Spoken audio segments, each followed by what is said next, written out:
Sementara itu pemirsa, komitmen reformasi birokrasi di tubuh Kabinet Merah Putih kini tengah diuji.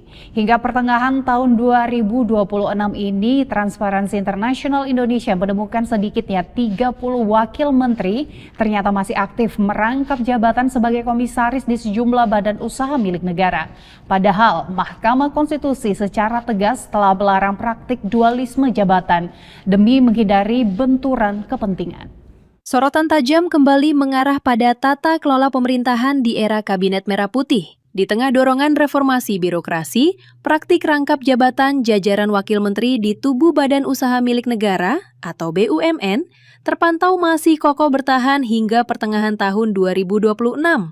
Catatan terbaru dari Transparansi Internasional Indonesia menunjukkan sedikitnya 30 wakil menteri masih aktif menduduki posisi komisaris di berbagai perusahaan pelat merah beserta anak usahanya. Jumlah ini hanya berkurang 3 nama dari total 34 pejabat sebelum regulasi baru diketuk, di mana pengurangan tersebut salah satunya dipicu oleh kasus hukum yang menjerat pejabat terkait. Padahal, Mahkamah Konstitusi melalui putusan nomor 128 tahun 2025 yang dibacakan pada 28 Agustus tahun lalu, telah memperluas larangan rangkap jabatan bagi wakil menteri, baik di sektor negara maupun swasta. Aturan tegas ini bahkan telah diadopsi ke dalam Undang-Undang Nomor 16 Tahun 2025 tentang BUMN yang disahkan 2 bulan setelahnya. Berkenaan dengan permohonan pemohon aku yang mempersoalkan larangan rangkap jabatan wakil menteri menurut Mahkamah Pertimbangan Hukum, putusan Mahkamah Konstitusi nomor 80 2019 sesungguhnya telah secara jelas dan tegas menjawab bahwa seluruh larangan rangkap jabatan yang berlaku bagi menteri sebagaimana yang diatur dalam pasal 23 Undang-Undang 39 2008 berlaku pula bagi wakil menteri. Secara yuridis, pertimbangan hukum dimaksud memiliki kekuatan hukum mengikat karena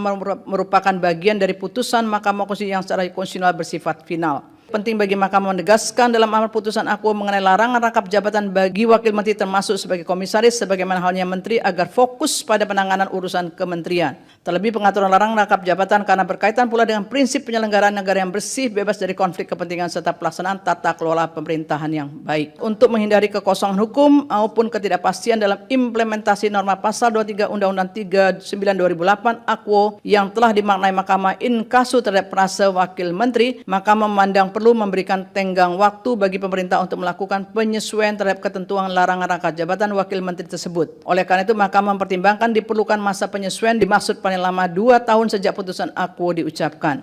Meski pemerintah diberikan masa transisi atau grace period selama 2 tahun hingga Agustus 2027, sejumlah pengamat menilai gerak pemerintah masih lamban.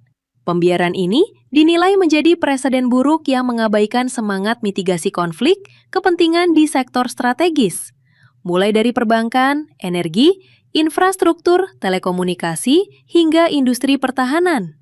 Langkah hukum sebenarnya sempat diupayakan. Tercatat pernah melaporkan 33 wakil menteri dan 1 pejabat kantor komunikasi kepresidenan ke KPK terkait dualisme jabatan ini. Namun hingga kini, lembaga anti rasuah dinilai belum memberikan tindak lanjut yang signifikan atas laporan tersebut. Tim Liputan, Eljon Media melaporkan.